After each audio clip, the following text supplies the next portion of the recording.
এখন ওই বিজেপির বিরুদ্ধে বাংলায় আন্দোলন হচ্ছে, মমতা ব্যানার্জি বলেছে দিল্লি চলে যাও, এখানে নয়, যদি কেউ আন্দোলন করো তাহলে আমি সব থেকে বড় দুশ্মন হব।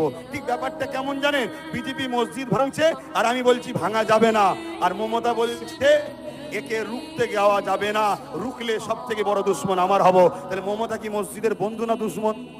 ক্ষমা যদি তাই ভিন্ন বিষয়, যদি ক্ষমা না চায় মুসলমানকে জিজ্ঞেস করছি বিজেপিকে ভোট দেওয়া যাবে?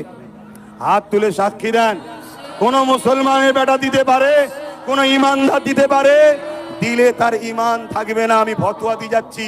কেন হবে না?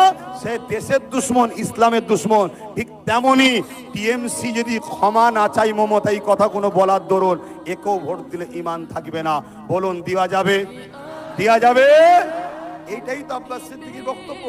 এখন আমার কোন যদি মুসলিম দাবিদার মুনাফিক ভাই বলে তুমি যা করলে আমার তো খাওয়া বন্ধ হয়ে যাবে, তোর পেটে জাহান্নামের আগুন ঢুকাক আল্লাহ, তোর হারামের পেটের জন্য আমার মসজিদ মাদ্রাসা শেষ করে দিবি? হ্যাঁ, ওকে বল ক্ষমা চাইতে মমতাকে।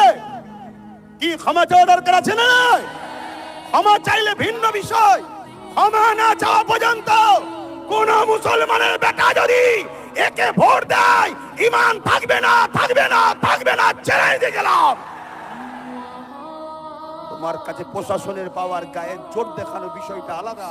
ফেরাউনের জোর অনেক ছিল, মিটিয়ে দিয়েছে আল্লাহ। নমরুদের জোর ছিল অনেক, মিটিয়ে দিয়েছে আল্লাহ।